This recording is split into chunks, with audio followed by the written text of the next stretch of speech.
Hello everybody, so here we are in the last two chapters of the semester. We got chapters 9 and 10. We're going to, first of all, I did it for my other class, I have to do it here too. Spain, right here, world champions. From now on, when we play, we're going to have a golden star right here over the shield, symbolizing that we won the World Cup once. Like Brazil's got 5 of them, so they have 5 stars, and Argentina's got 2, and so on. But from now on, Spain is going to have a little star right there, joining the elite group. Anyway, so we have two chapters. Chapter 10 is summary, sort of. It's got some new information, but it's got some summary parts of it. It puts a lot of things together. Chapter 9 deals with linguistic factors, language factors, specific to the language, grammar, transfer, the things that are, they're not in the head or anywhere. They're just language things. There's some key terms that you have to be familiar with. There's transferring. There's also borrowing. This is going to explain things like Spanglish and some of the things that happen with our learners. One of my daughters the other day, I was like, vamos, and she was like, I'm vamosing. And so she brought some English grammar. And so you need to differentiate between mistake and errors. And error analysis, most of the chapter is dedicated to error analysis. Was a mistake?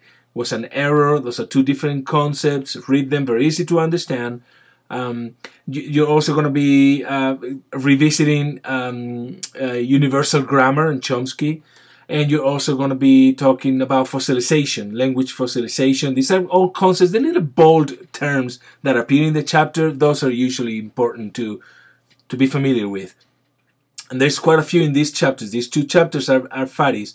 They're biggies. They have a lot of information and important information that you need to be familiar with, because these are concepts and constructs that you are going to deal with. You have dealt with them in other classes and that you're going to be dealing with in future classes and in your real practices, because, as I said, Chapter 9 is dedicated mostly to error analysis and mistakes. And so, a lot of your evaluations of your students come based on their errors. And so this chapter gives you a holistic interpretation, a better idea on how to look at these errors and mistakes and differentiate between them and how to tap into them. Because there are some common errors and mistakes that are made by second language learners. And so this chapter clarifies some of them well, and they will definitely guide your instruction and a better understanding of where the speakers or English language learners are coming from and are going to. Chapter 10 has a little bit of a summary section that puts together all the factors that we have discussed already so far this semester on page 286 on the latest edition, on the 5th edition.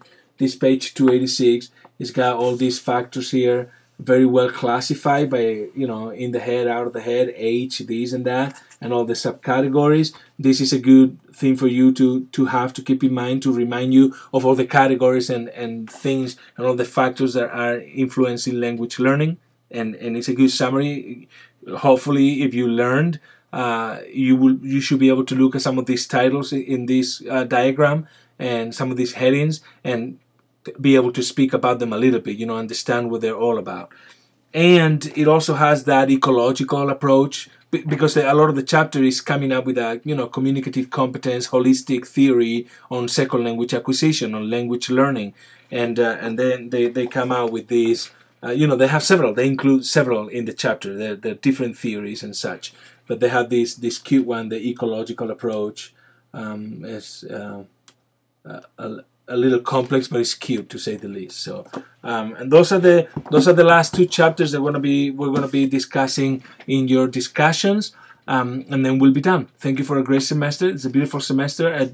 The more I read your postings, the more I go to class and discuss things with you, the more I learn, and the more future generations of people like you will enjoy the classes more as I bring new knowledge and better understanding of all these issues. So, when we talk about progressive education, in which the teacher does really become a student in the group. I'm a guide. I did put the syllabus for you. I organize a schedule for you. I have shared some of my knowledge from my PhD and from what I've learned and heard from other more senior faculty and things like that. But every time I teach this, I learn from you a lot, and I bring that to my baggage, and I put it forward to future generations. So that's one of the main principles of progressive education.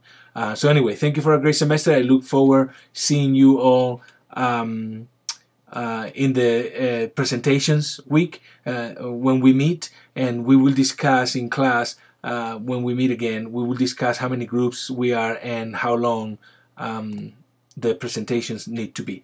So we'll discuss that in class. All right, well, let me know if you have any questions. Adios.